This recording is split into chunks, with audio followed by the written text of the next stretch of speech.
Здравейте, уважаеми зрители! Започва час по България на Национална телевизия СКАТ. Аз съм Пламен Павлов.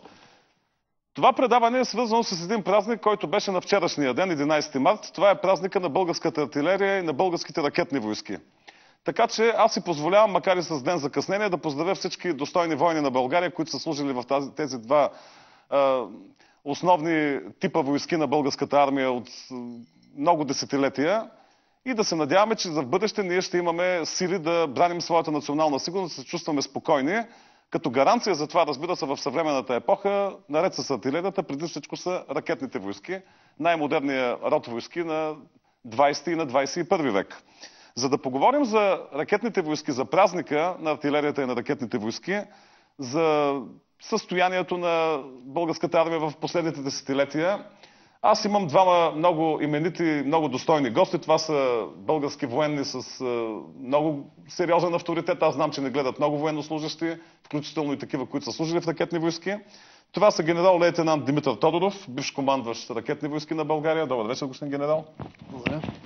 И подполковник Атанас Петков, бивш командващ на ракетен дивизион. Сами разбирате, драги зрители, че в волята на тези двама мъже, които са наши гости, в техните ръце е била сигурността на нашето отечество. Слава Богу, че сме имали хора, които да бранят нашите граници от всяка заплаха и да се надяваме, че ще имаме такива и за в бъдеще. Още веднъж добре дошли. Чест е за нас, че приехте нашата покана. Аз искам да специално да благодаря и на доктор Живко Войников от Стара Загора, който ми оказа неоценима помощ, за да направим това предаване. И знам, че не гледа и Живко Войников и други ваши някога подчинени и ваши приятели, както разбирам, толкова много години. Приятели, разбира се.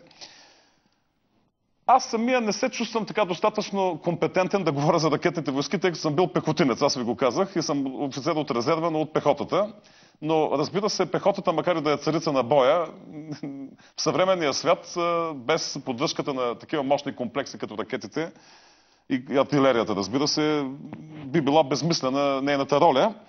Аз бих искал да ви помоля първо да разкажете накратко за самия празник, господин генерал, за неговия смисъл, за това как го чувстват българските патриоти и българските военнослужащи. Първо трябва да кажа, че историята на артилерията и на ракетните войски е частица от историята на българската армия. Всички уния възходи и провали на българската армия в своето развитие в продължение на 130 години е провали и възходи на артилерията и на ракетните войски.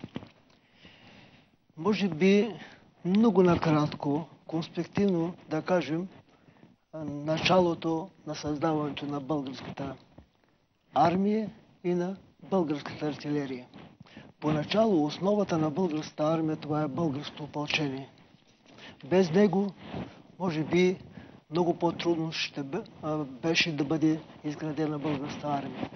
На базата на опита на опълчението, с указ на комисарът на руската армия, който отговаряше за администрацията на княжеството, с временен указ от 25 април 1878 година се поставя началото на българската войска и едновременно и на българската артилерия.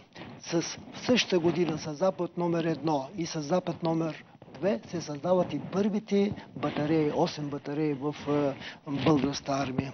Впоследствие в септември същата година на базата на тия батареи се създават две артилерийски бригади, разположени в Северна България.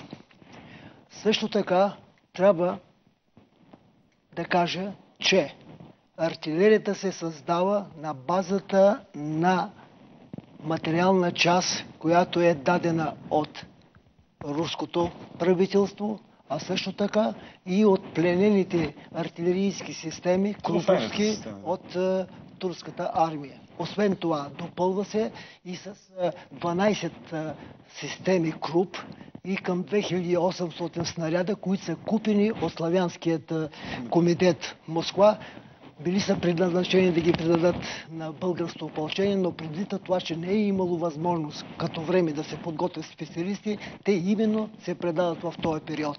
И така, на базата на тая материална част, на базата на всички устави и наставления, които са руски, се поставя началото на българската артилерия.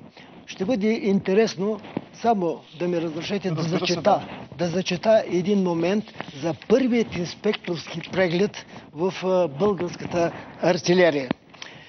Зачитам. През май 1879 година в Плевен се извършва първият инспекторски преглед на втора артилерийска бригада. В издадената по този повод заповед номер 42 на императорския комисар се казва, цитирам: на 3-ти този месец от мен беше извършен преглед и практически стрелби на батареите от 2-ра артилерийска бригада, събрани в град Плевен. Батареите се представяха блестящо. Хората бяха отлично облечени и изглеждаха истински юнаци. Конете и материалната част в прекрасен порядък.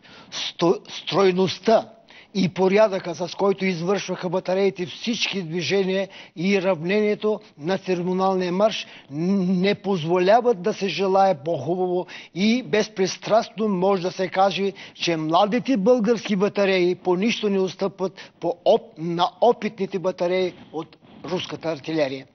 Практическите стрелби дадоха отлични резултати. Редовият състав напълно е усвоил своята работа. Отнасяйки това превъзходно състояние на батареите от втора артилерийска бригада като резултат от неуморната дейност, съзнание за дълг и любов към своята работа на всички чинове на руския кадър, считам за свой дълг да изразя още един път моята признателност на началник на артилерията на българската бригада, капитан Чудинов. Сърдечно благодаря на всички офицери, особено на командирите на батареи Капитанов, Леонов, Колесников и на щаб капитаните Протасович и Илин. На всички чинове, както на руския кадър, така и на юнаците ратници обявявам своята сърдечна благодарност. Това показва, че просто за изключително малък период българина е показал забележителни качества и освоил едно сложно оръжие за 19 век, каквото е артилерията. Тръгвайки от черешовите топчета, от едни самоделни устройства, всъщност виждаме, че за изумително кратко време ние имаме и то по оценката на една наистина стриктна такава фигура, каквато е този комисар, този инспектор. Един от кардиналните въпроси, който е стоял пред младата артилерия, младите артилеристи, това е подготовката им. В този момент по същество командването на всички батареи са от руски кадър, включително и подофицерски състав, а в последствие биват изпратени в артилеристи школи и Михайловската академия в Русия да завършат наши артилеристи. Така, например, първите артилеристи Никифоров, който последствие става министър на войната тогава, а в последствие и първият българин, началник на инспекцията на артилерията в 1885 година е Олимпи Панов. В 1884 година в София се създава и първият полигон. Командир, началник на този полигон е командир на първия артилерийски полк, който е в София. Него заместник е Вазов. Да. Вазов. Бъдещия генерал Вазов. Но Вазов го изпраща с командировка в Франция, в тамошния полигон в района Пуасон, където стои там 3 месеца и изучава всички детайли и особености по планирането и подготовката на кадъра и по организация и провеждането на бойните практически стрелби. Връщайки се тук, създава специална програма, където се обучават последователно командирите на артилеристи полкови, командирите на артилеристи отделение и на командирите на артилеристи батареи. По материална част, по артилерийска стрелба и по практически стрелби. Продължителността е в зависимост от характера на подготовката от 3 до 5 месеца. Аз така просто съм много впечатлен от вашите качества на историк. Казвам го съвсем сериозно, тъй като генерал-лейтенант Тодоров, един прекрасен ракетчик, има невероятен аналитичен ум и това личи от неговата книга. Малко изпреварвам така по нашия сценарий, но ето тази книга "Ракетните войски на България". Уникална книга, друга така в България до сега няма. Една своеобразна история, но и енциклопедия на ракетните войски, а също и на това, за което става дума. Въобще на модерното оръжие, като се започне от артилерията и се стигне до ракетите, до тази огнева мощ, която притежаваше доскоро нашата армия и до сега все пак притежава, макар и в недостатъчна степен. Може би да кажем нещо за самия празник, тъй като аз така ви моля все пак да се спрем основно на ракетните войски. Аз съм сигурен, че за артилерията може да се правят и отделни предавания, но ви благодаря сърдечно за това, което казахте. Нека още веднъж да кажем на нашата публика, че 11 март не е избран случайно като дата. Може би много накратко би следвало да се отбележат някои събитие, където се проявява артилерията. Бойното кръщение на младата българска артилерия получава през сръбско-българската война. 1885. Много убедително. Да. И то под ръководство на всички вече български артилеристи, капитани, включително и главният инспектор Олимпи Панов. Характерното за бойните действия е, че действа децентрализирано, по-батарейно, тъй като все още не са имали възможност и средства да организират. Тя и самата война е много импровизирана, тъй като и динамична, да се казва. Обаче апогей на бойното използване на българската артилерия е Балканската война 1912-1913 година. Подготовката на войната се изразява в количествено и качествено изменение на артилерията. Докато преди Балканската война е имало някъде към 3 или 4 артилерийски полка, то в хода на войната имаме 9, а в последствие и повече артилерийски полкове. С въвеждането за първи път в световната практика през Балканската война българската артилерия прилага нови способи и форми на бойно използване, като огневия валяк, преградният огън, централизираното управление на артилерията, и то вече в рамките на бригадни, дивизионни и дори армейски групи. Това са заченките на масираното използване на артилерията и нейния огън. Първи стъпки към формирането на бригадни артилерийски групи, това са в 4-та пехотна дивизия, доколкото се спомням, и в 2-та бригада на 3-та пехотна дивизия. При Люле Бургас, в последствие и в Бонар-Хезарска операция, артилерията е в основата на успехите на българската армия. Освен това, при Чаталджа също така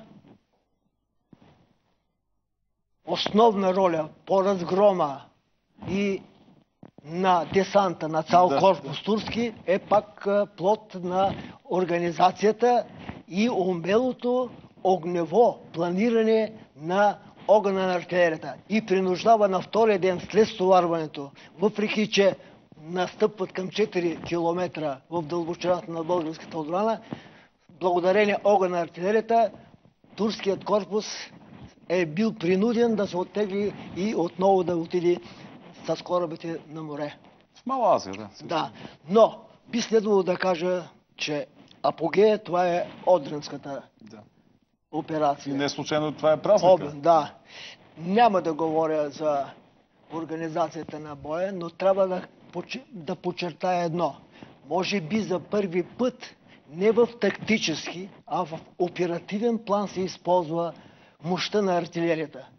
И се планира в такива детайли, когато човек разгръща 5 тома от историята на Балканската война, се възхищава от оная прецизност в планирането действията на артилерията.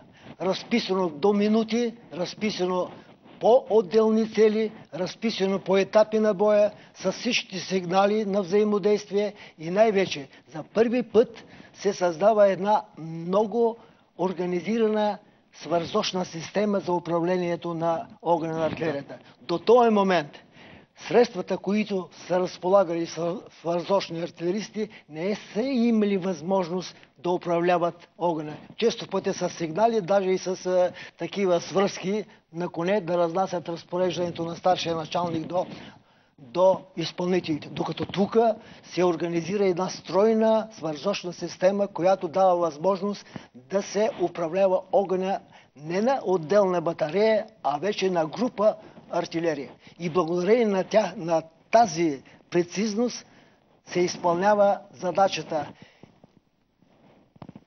по ликвидацията на противниковата отбрана пред първата позиция в предфортовото пространство и самите фортове. На тази иначе непреземаема крепост, както зад немските капацитети, които се укрепявали. Да, правилно е. Но искам да кажа, че тук за първи път е предоставена право на младшата инстанция, имам предвид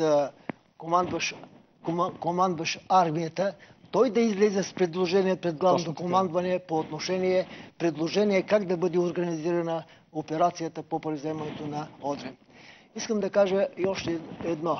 Ако се разглежда анализа на Одринската операция и действията на артилерията в 5 тома на историята на Балканската война, където са дадени скици и схеми за попаденията. След завършване на боя се организира специална изследователска команда, която обследва всеки етап от боя по превземането на Одринската крепост и се вижда точно, правят схема на всички попадения. Вижда се от схемите, че на всеки 5 метра са падали снаряди. Чуждите журналисти тогава и наблюдатели са... И не случайно след това редица западни специалисти, особено френски, австрийски, са изследвали японски, са изследвали опита на българската артилерия.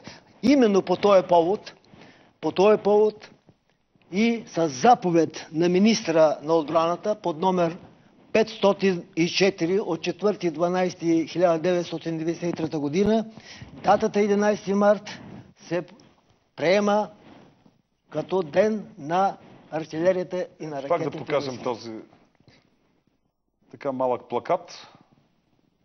Този ден по същество фокусира и достоинствата на славната българска артилерия.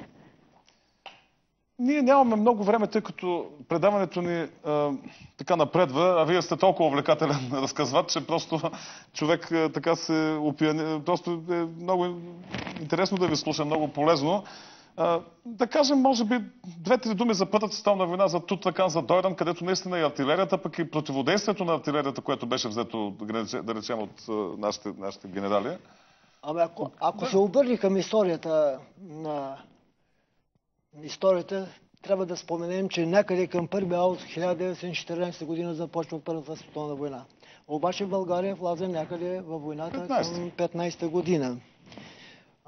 И то с една армия някъде към 650 хиляди души. В края вече 870 и артилерията в началото е някъде към 1825 цеви. Не искам да питам колко е в момента, тъй като към края на 18-та година армията достига до някаква цифра 900 хиляди. Да, 875-900 хиляди. Непосилна тежест на тогаваща икономика на България в това. Сега, какво мога да кажа? Тук имам редица детайли в действията на войските и действията. Направени отделни предавания за Тутракан и за Дойран. Ще спомена само няколко такива епизода. Трябва на всяка цена да споменем в 16-та година овладяването на Тутраканската крепост. Това е също така един апотеоз в действията в действията на българската армия и тук в част от действията на артилерия. Изградената крепост е по подобие нещо на Одринската крепост. И всеки един от германските съветници тогава е против атаката. Бил против атаката, докато българското командване на Трета армия в лицето на артилеристи са планирали детайлно по подобие планировката на Одрин. И тая крепост, която румънското командване е залагало да задържи настъплението на българската войска в направлението на Северна Добруджа, за 36 часа нашите войски благодарение планировката и действията на артилерията, превземат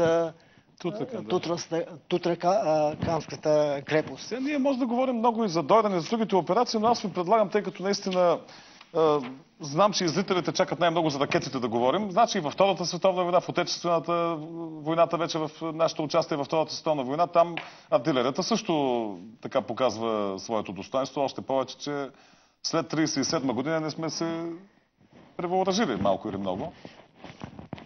Уважаеми господин Павлов, не може да се говори за ракетните войски, ако не се каже поне малко историята за развитието на артилерията непосредствено след 19-та година. За тая трагедия, която изпитва нашия народ след Ньойския договор.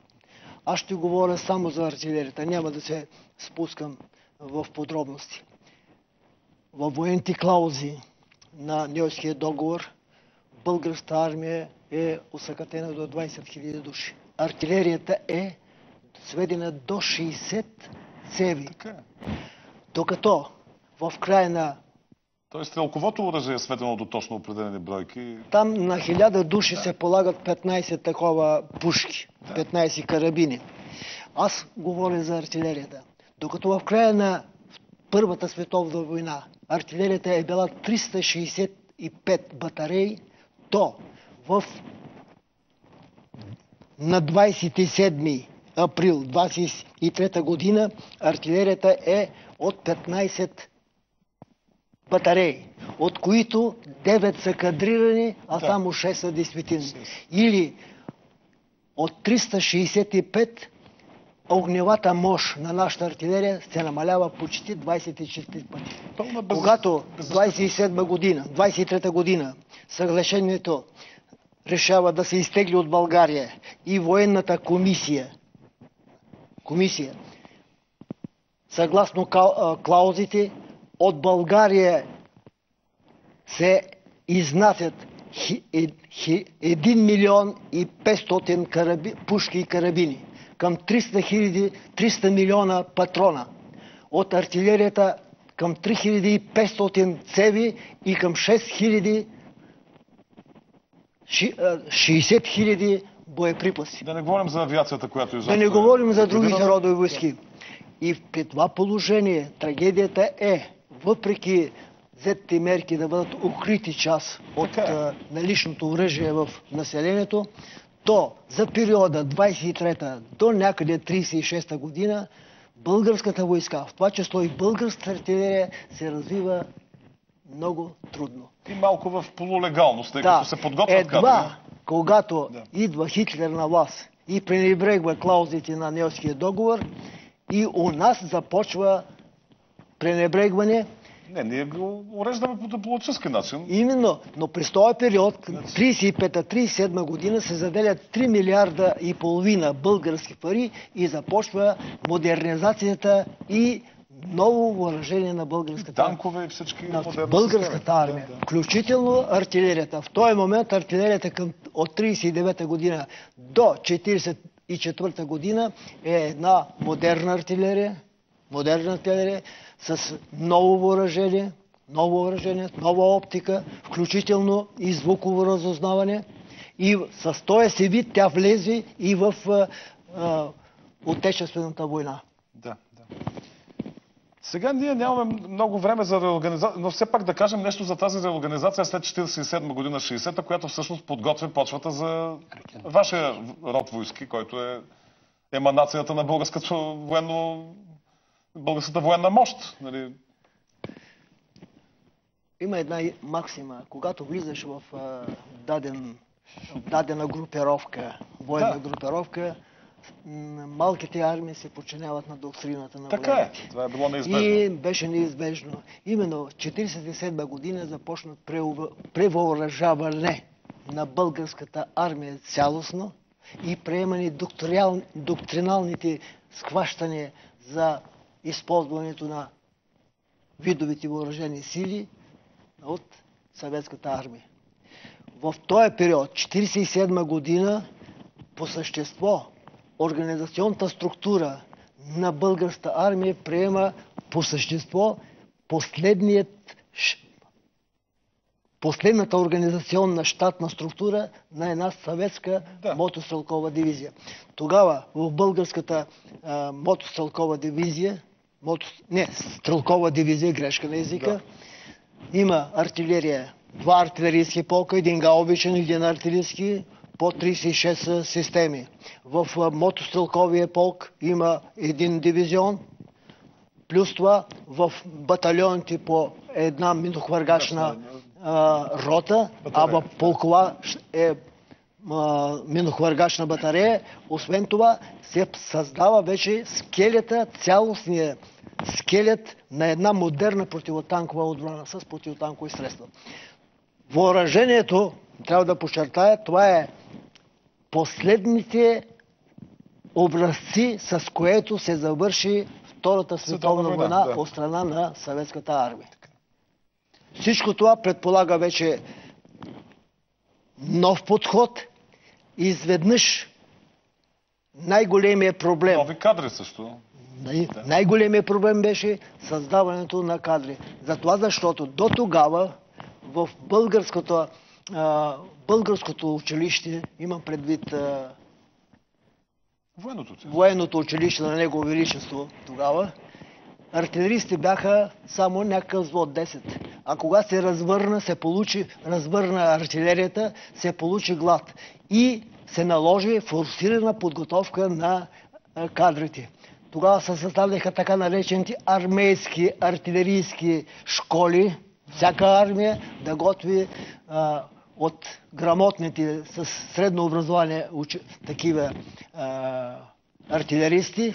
Освен това, 2 випуска на школата за запасни офицери бяха насилствено по същество оставени в армията, дадаха им офицерски знания и така се попълни гладът Аз от съм имал такъв командир на батальон, който беше подполковник, но с ШЗО, с школа за запасни офицери. Но живота в последствие отся, да се казва, много от тия форсирани офицери, а рода войска не търпи, да се казва, гламавци. Но вие сте бивш командващ и то запомнен и до сега хората ви обичат с именно най-модерната част на оръжието, ракетите. Може би да се насочим наистина към ракетното оръжие, да включим подполковник Петков. Значи, как се родиха ракетните войски в България? Ето, може да покажем, макар и така импровизирано. Аз тази книга я препоръчвам горещо на всички хора, които се интересуват въобще от военна история. Знам, че тези момчета, които са в сайтовете Бойна слава, Традиция, я знаят. Също ще покажем един сайт за ракетни войски. Ето как тогавашното ръководство, разбира се, то е на управляващата тогава партия, взема решение да бъдат изпратени 100-120 офицери, които да получат подготовка вече за ракетчици. Това, без което една модерна армия не може. Да разкажем направо за раждането на ракетните войски, ви предлагам, тъй като съм сигурен, че нашите зрители слушат с нетърпение и искат да чуят за ракетите. Първо трябва да кажа, че на стъпалото на военната иерархия, където бях като началник щаб, не ми са известни разговорите на политическо ниво. Разбира се, да, но в последствие, когато... Такава е била системата, но съм мислили... Но в последствие разговорите, които се проведоха с командването на армиите от Варшавския договор, по решение съюзнически, се решава във всяка една от съюзническите армии да бъдат внедрени ракети с оперативно-тактическо назначение и с тактическо назначение. Какво е характерното за това?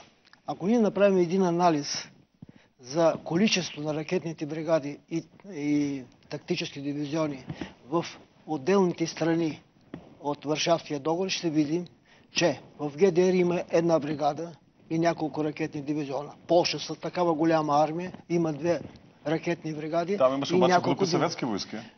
В Унгария една ракетна бригада, в Румъния една ракетна бригада, в Чехия също една. В България изведнъж се появиха 4 ракетни бригади, в полосата на всяка една армия по една ракетна бригада и една бригада РГК в подчинение на главното командване. Освен това, в състава на всички първоешелонни съединения, които по оперативния план трябваше да тръгнат първи Да. за отбрана или настъпление, и на всички танкови бригади последователно от 1962 година до 1975 година, съгласно плана и възможностите на тогава икономически на страната, се създадоха отделни тактически ракетни дивизиони. Първоначално. Може би да покажем, извинявам се, първия запис, който имаме, първия от тези видеоматериали, които представихте, дислокацията. Да. Ще помоля колегите да ги пуснат, да също да пуснат и зрителите след малко. Ние можем да говорим на фона на това, което гледаме, така че ви моля да продължите. Връщам се на разговора. Поради това, че на наша територия нямаше никакви съветски войски, както имаше на запад, в групата, Средна Европа, да. които групи войски имаха всички видови ракетни комплекси, включително и складови за съхраняване на бойни глави. Докато на Балканското стратегическо направление нямаше никакъв руски войник, то нашата армия трябваше да решава проблемите на това направление. Ето защо един от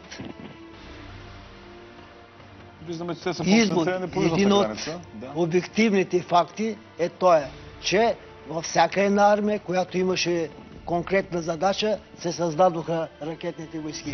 И действително, ракетните войски бяха ония сдържащ щит, който изигра своята роля. Първоначално комплексите бяха Р-170. Това означава, че ракети с оперативно-тактически имаха възможност до 170 км. Да.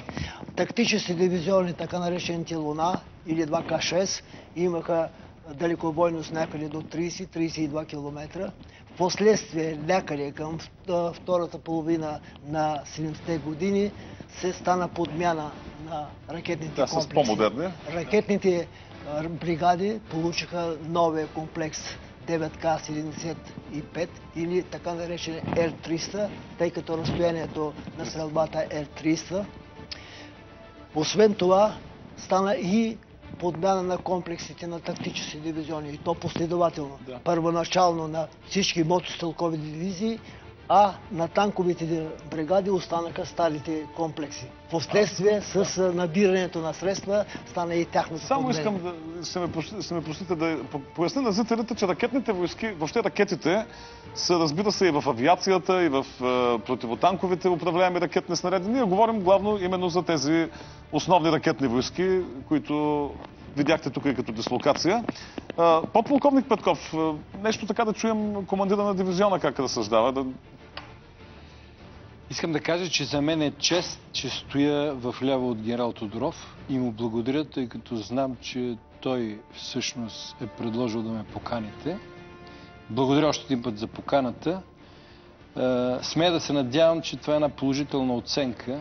Разбира се. За всички офицери, сержанти, войници и граждански лица от 9-ти отделен ракетен дивизион, от създаването му през 1976 година, преструктуриран на 12 август 1994 година в 101-и корпусен отделен ракетен дивизион и извършил последния пуск с комплекс Луна М. Ние ще го видим след малко. Да. На 26.10.1999 година. Аз бях последния командир на 101-и корпусен отделен ракетен последен дивизион. Вие имате тази картичка с подписа на тогавашния президент Петър Стоянов, който като върховен главнокомандващ се разпоредил това да стане. Аз ще помоля колегите да покажем все пак тези ракети, които сме притежавали, тъй като съм много сигурен, че много хора очакват да видят най-накрая самите ракети.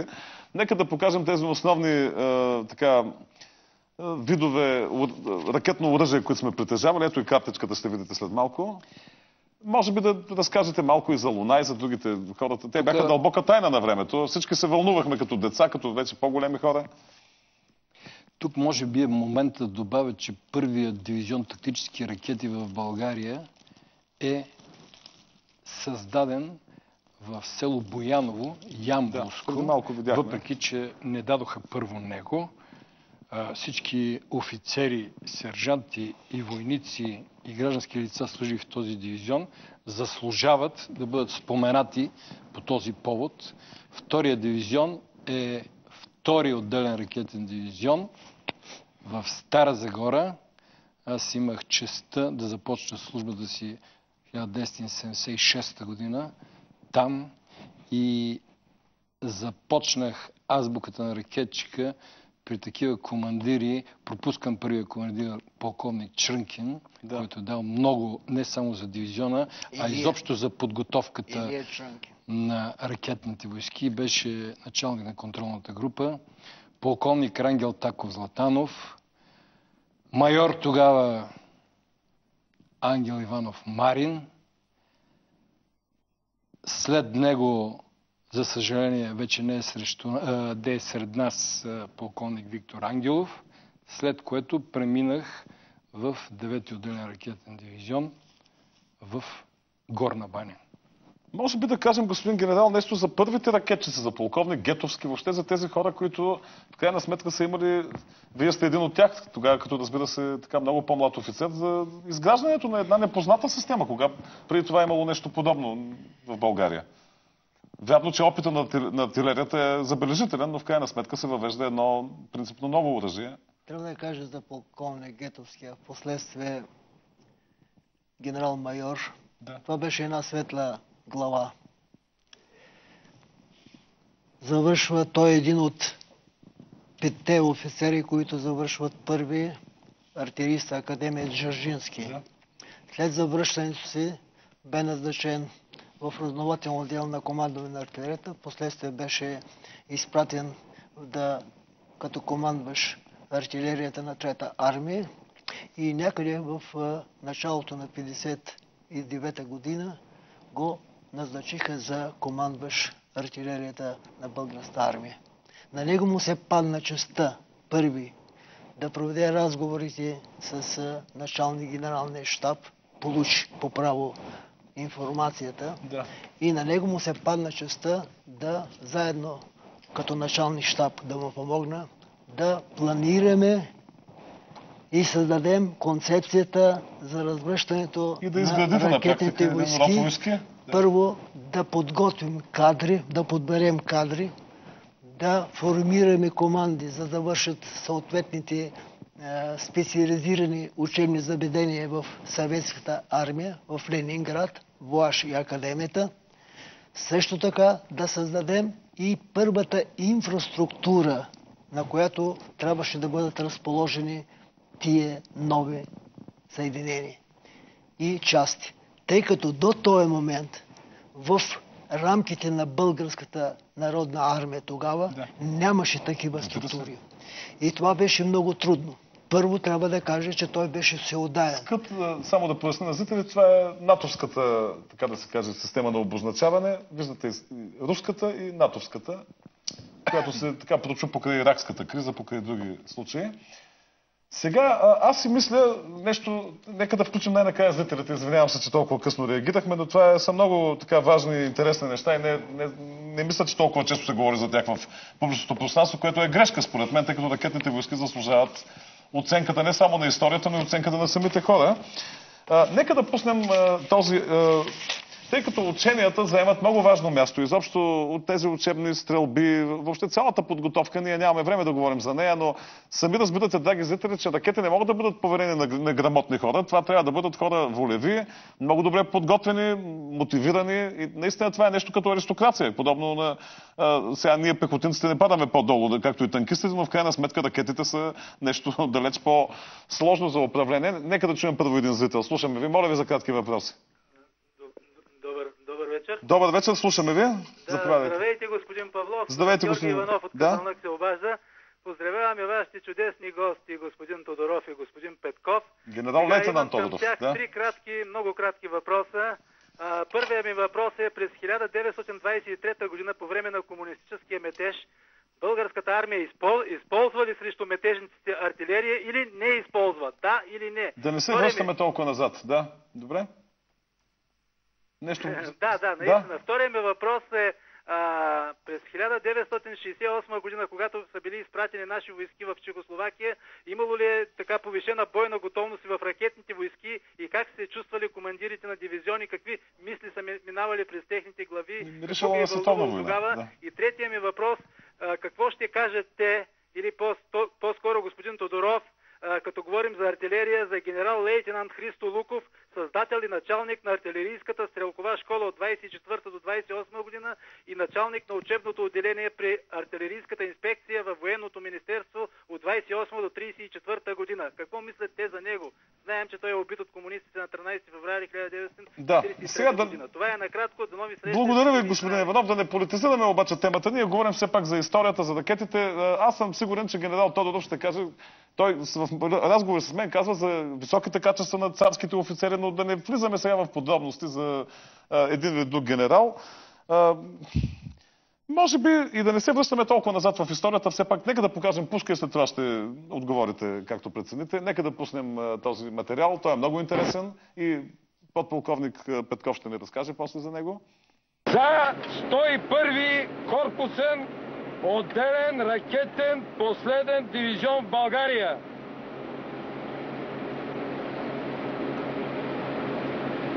Пуск! Пуск!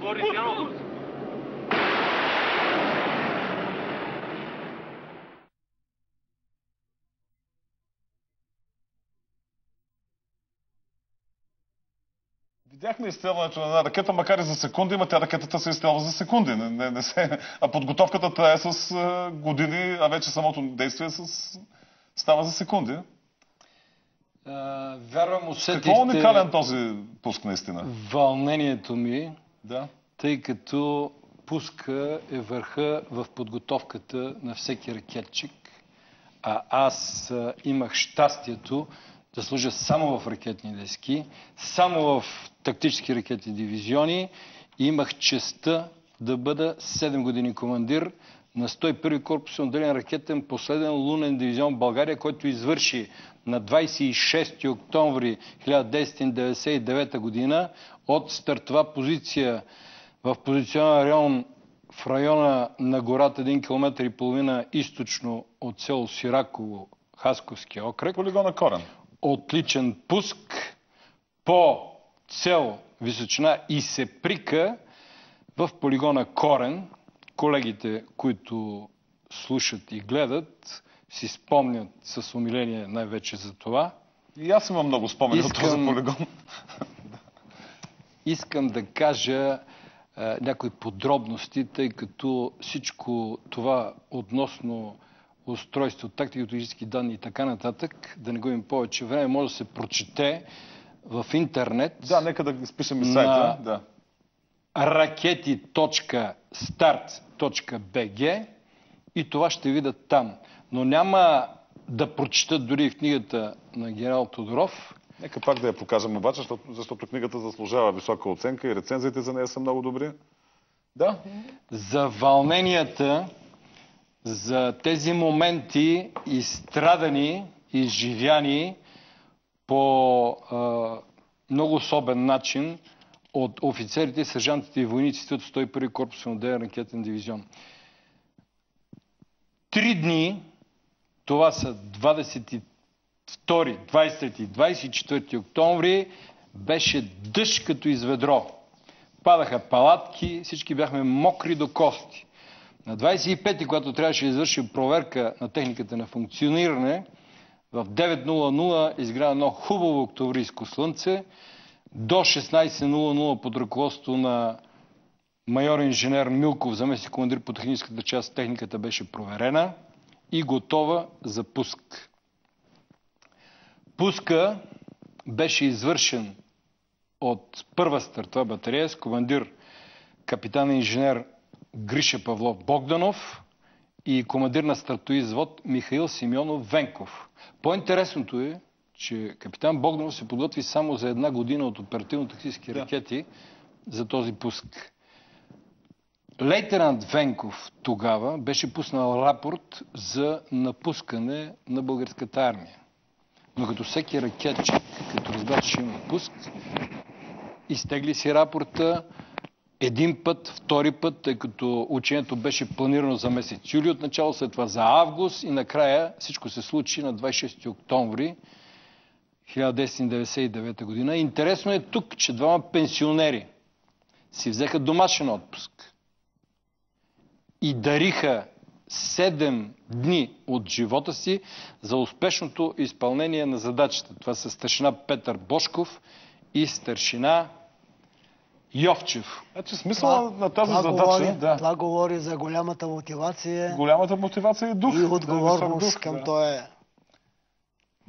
проблем. Сега може би някои по-млади хора, които не са ходили в казармата, в армията, се чудят какво означава това, но това означава България да може да реагира на всяка заплаха. Това означава този пуск. И не само той. Нека да чуем един зрител. Моля ви за кратки въпроси. Слушаме ви. И намалете звука на телевизора, ако обичате. Добър вечер. Добър вечер. Господин генерал, база се полковник Валери Георгиев. Пагоните, първите офицерски пагони съм ги получил от вашите ръце. От бившата 14-та артилерийска батарея от военното училище. 76-та година. Само всички, които слушат, бих казал, една песен предавана от поколение. И той в нищо аз не вярвам. Нито в дявола дори. Най-вярвам в урагана точен на моята конна батарея. Желая ви много здраве, много щастие и нека тези, които са били артилеристи, да не забравят, че това е истинското, това е мъжкото да си артилерист. И нека да се срамуват тези, които затриха този хубав род. Българска армия. Благодаря. Да, можем само да ви благодарим. Това са много цогателни думи. Аз съм сигурен, че много мъже, които са служили под командването и на двамата ни гости, имат такива емоции в момента, но няма... Искам да спомена един интересен факт, тъй като времето... Още един зрител само, прощавайте. Двамата сте с много по-високи чинове от мен, но слушаме ви. Моля ви за кратки въпроси. Ало? Да? Добър вечер. Добър вечер. Искам да се включа в предаването. Да, заповядайте. Много се вълнувам. Аз смятам, че начало на ракетните войски, особено земя-въздух, трябва да се счита Марино поле. Или поле, как е по-правилно. Защото 59-60-та година тогава беше школа за офицери и за войници.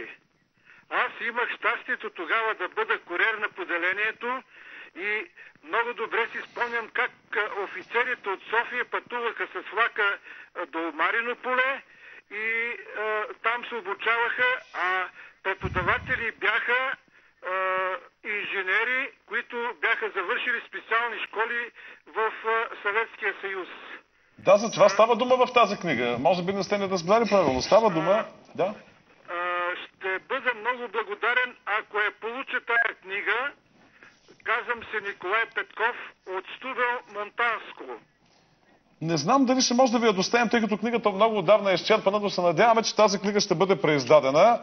А също така и, че тя ще бъде основа, аз съм абсолютно убеден в това, за някаква много по-голяма история на ракетните войски, а може би и на артилерията. Всъщност не може би, а трябва и на артилерията. Между другото, Красимир Узунов, президента на агенция Фокус, също артилерист, в момента събира огромен архив от стари издания за всичко това, което говорихте, господин генерал. Така че има хора, които наистина... Нека да чуем още един зрител. Слушаме ви. Моля ви за кратки въпроси. Да? Слушаме ви. Ало, добър вечер. Добър вечер. Ало? Да, слушаме ви. Моля ви. Да? Добър вечер. Бихте ли казали няколко думи за ракетите СС, които бяха ликвидирани? Какво представляваха те? СС-23, предполагам, да? СС-23, да. Не си спомня точно цифрата. Това е едното. И второто нещо, все пак аз малко късно се включих. Защо точно тази дата е ден на българската артилерия? Датата е след началото на артилерийската подготовка на штурма на Одринската крепост през Балканската война, 11 март 1913. А за СС-23 наистина по-компетентни хора от вас, които да могат да го кажете накратко, няма.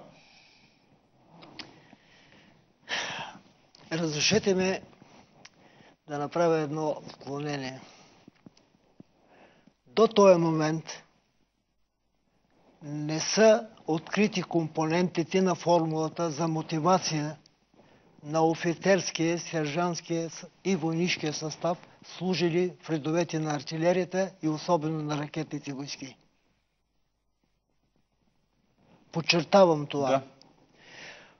Също така трябва да кажа, че и Гетовски, и Моя милост, когато правехме списъците за комплектуване на първите ракетни поделения и дивизиони, нямахме този опит. Нямахме опита, който имахме от академиите и други, беше много елементарен. Само така ще покажа, прощавайте, това е всъщност в тази книга енциклопедичното и това, че има състава на именно на тези формирования, за които говори генерал Тодоров. Да? Когато комплектувахме, направихме една съдбовна грешка. Мамния състав, да. Съдбовна грешка, която се отрази някъде към 8-9 години след създаване на ракетните войски. При формирането на тия съединения, ние посегнахме на цвета на артилерията. На всички почти командири на полкове, командири на дивизиони, формирани в артилерията, ние ги преведохме в ракетните войски. С това ние направихме такава беда, без да разберем, и върнахме назад в развитието на артилерията почти 10 години. И едва някъде към втората половина на 70-те години можахме да компенсираме тая съдбовна грешка в развитието на рода войска. Може би само така да покажа тези наистина вече до голяма степен уникални неща. Тези стрелкови книжки. Въобще всичко това е с една строга отчетност, тъй като в крайна сметка подготовката не е проста работа. Да? Искам на всяка цена да спомена, че по случай 10 години от последния пуск на последния лунен дивизион в България поставихме мраморна плоча с размери 80 на 60, на която в горния ляв ъгъл е емблемата на ракетни войски. В дясно е стих от Великия Вазов и днес още Балкана, щом буря захваща, спомня този дивизион лунен, шуми и препраща славата му дивна, като някой ек, от урва на урва и от век на век. Защо Вазов? Защото няма по-голям от него в българската литература. Защото брат му, генерал Владимир Вазов, е този, пред когото свалиха знамената елитните британски части. И няма в световната история друг такъв прецедент пред минаващите победени да се свалят знамената. Искам да спомена, че всичко това беше направено с спомоществователство на наш офицер, капитан от резерва Николай Стоянов Николов.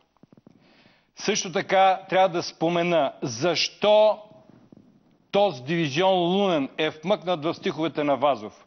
За последните 15 години на дивизиона, 2 сержанти завършиха задочно военното училище, съответно Търново и Шумен. Като единият командир, говоря за капитан Главшин, който е командир на дивизион в гвардейската част. 7 офицера завършиха военна академия Георги Стойков Раковски. 3 свързочници, 1 аирец и 4 команден профил. УНСС, икономическо образование, получиха старшината Рангел Петров, лека му пръст, Валентин Милков, Валентин Василев, Светозар Главшин. В дивизиона се говореше английски език. Минимум на ниво знаят по Станак 2001, по Станак 6000-2001, 4 двойки, съответно старшият Андвелинов, немски език 2 души, 4 двойки, френски език 2 души, курсове в Бундесвера завършиха 2 офицери за командири на батареи, съответно и командири на дивизиони. 3 лекари дадохме на Военно-медицинска академия. Този човешки потенциал, имаме ли право да го пилеем? Както и въобще... Сега аз не искам да завършваме минорно какво са днес ракетните войски, защото ние говорим за величието и за историята, но хората самите ни попитаха къде са ракетите. Подсещате ме за завършика на монолога на Иван Шишман от драмата на Зидаров. Аз като реплика, пак като Вазов, бих казал, не се гаси и що не гасне, тъй като виждате, че... Какво е той? Прослава или упокой? Не е слава за 130 годишната на българската артилерия. 132 дори. Това е това предаване Час по България. Значи, ние правим по този начин едно напомнене на нашите политици, че в крайна сметка една държава, която няма респектиращи сили, просто не може да бъде достатъчно да тежи на политическата сцена. Не става дума ние да сме свръхвъоръжени и да заплашваме някого, но да имаме средства за сдържане, каквито виждаме, че сме имали доскоро. Искам да продължа разказа на подполковник Петков. Определено трябва да подчертая, че създадените ракетни съединения с оперативно-тактическо назначение и тактическо, това бяха образцови еталонни поделения в състава на българската армия. Всички проверки по линията на бойната подготовка, по линията на бойната готовност, всички инспекторски прегледи са с положителна оценка. Като и човешкия фактор заслужава с оценка. Виждаме за какви хора става дума. Освен това, оперативно-тактически ракети всяка бригада е извършила на територията на съветския полигон КПИАР средно между 7 до 9 пуска. Подчертавам, всички с отлична. И тая оценка не я дава българската контролна група, а я дава контролната група на полигона. Която по принцип така е малко ревнива към чуждите успехи, да се го кажем, не правят. Вижте какво. В ракетните войски и в артилерията, когато се касае до артилерийско-стрелковата подготовка на артилериста и на специалната подготовка на ракетчика, компромис не е правен. Когато фактите говорят... В артилерията и в ракетни войски най-ценният и търсен инструмент беше секундомера. Да. Това беше борба за секунди във всяко едно отношение. Ние го видяхме и с пуска. Отделните ракетни дивизиони ежегодно, за да се обстрелва и командния състав, и войнишкия състав, са извършили общо някъде към 110 пуска. И то с оценка отличен. Да. Отличен. Освен това, единствената ракетна част или ракети от лагера, това е българските ракети, които извършиха на своя територия, без чужда помощ, а само с усилията на нашите специалисти. В 1968 година в района на Ясна поляна, южно от Бургас, се извърши боен пуск от две ракетни бригади, 56-та Марно поле и 66-та бригада, групов пуск по направление на акваторията на Черно море. За вероятен противник. Да. Това е първият случай в историята на ракетните войски в рамките на Варшавския договор. Всичко това, което чувам и от двама ви, така ме обнадеждава, че духа на ракетчиците е много силен и че в крайна сметка, като птицата Феникс ли, какво да кажа, аз не знам, но в крайна сметка този род войски трябва да бъде обновен, трябва да бъде възроден, тъй като нашите съседи имат подобни сили, нашите съюзници имат подобни сили, разбира се, в разумна степен ние трябва да продължим. Т.е. бъдещите български офицери и военни трябва да продължат този път. Нашето предаване, за съжаление, изтече. Аз ще помоля нашите двама гости просто да кажат така няколко думи в заключение. Господин генерал. Първо трябва да кажа, че няма съвременна армия в света, която в своя състав да няма една или друга ракетна система. Модерната армия е бъдещето наред с другите конвенционални. И високопрофесионална, каквато е била винаги вашата гилдия. Освен това искам да кажа и следното. Накрая.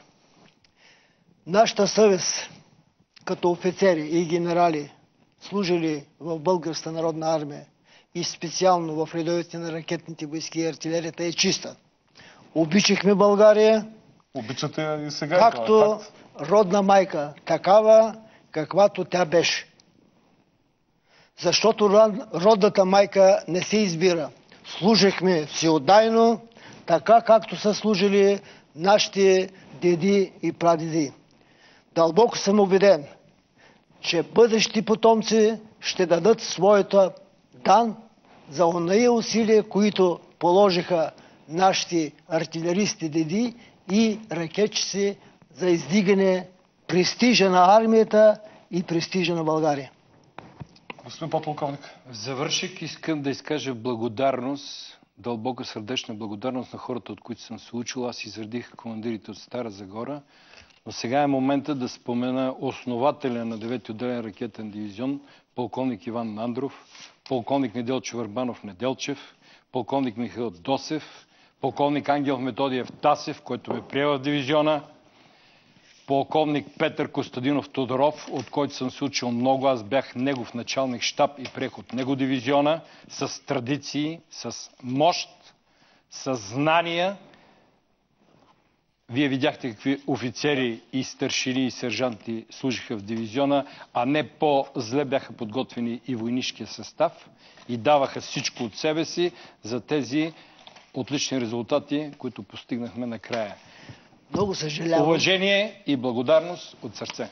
Много съжалявам, че не засегнахме един кардинален въпрос, решаван в периода на студената война. Само две думи, тъй като нямаме време наистина. По отношение на бойната готовност. Да. Ние се го бяхме набелязали, но... Искам само да кажа едно, че това беше проблем номер 1, стоящ пред всички ръководители на българската армия и на ръководителите на родовите войски и въоръжени сили. Студената война налагаше изключително да се обърнем към проблемите за поддържане на висока готовна за евентуално използване на рода войска. Съвременната епоха обаче също не кара да имаме такава готовност. Спомням си много добре в първата половина 70-ти години, когато в българската армия се въведе новата директива за бойна готовност, която имаше постоянна готовност, повишена готовност, военна опасност и пълна бойна готовност. Слава Богу, че не сме достигнали до нея, но... Това разшифровано е огромна тема. И отговорност. Огромна отговорност. Но искам да кажа, че през този период артилерията извърши огромна работа по отношение създаването единна система в балистиката на артилерийски системи. Цялата система по отношение на балистиката през този период наличните боеприпаси се сортираха по партии, по тегловни знаци и се извърши цялостна топогеодезическа подготовка в полосите, в които ще действат артилериите. Аз съжалявам, че ви прекъсвам, наистина ми дават сигнал колегите, но това, което казвате, ме обнадеждава, че след като сме били способни да имаме такива перфекционисти и такива хора, които са мотивирани да бранят българската независимост и българския суверенитет, това ще бъде поето от бъдещите поколения български военни. Аз сърдечно ви благодаря за това участие. Беше чест за нас, че двама достойни български ракетчици, които вдъхновяват много други хора, бяха във връзка с този празник при нас. Още веднъж ви благодаря. Без традиции няма бъдеще. Няма бъдеще. С това нашето предаване приключва, уважаеми зрители. Благодаря още веднъж. До нови срещи.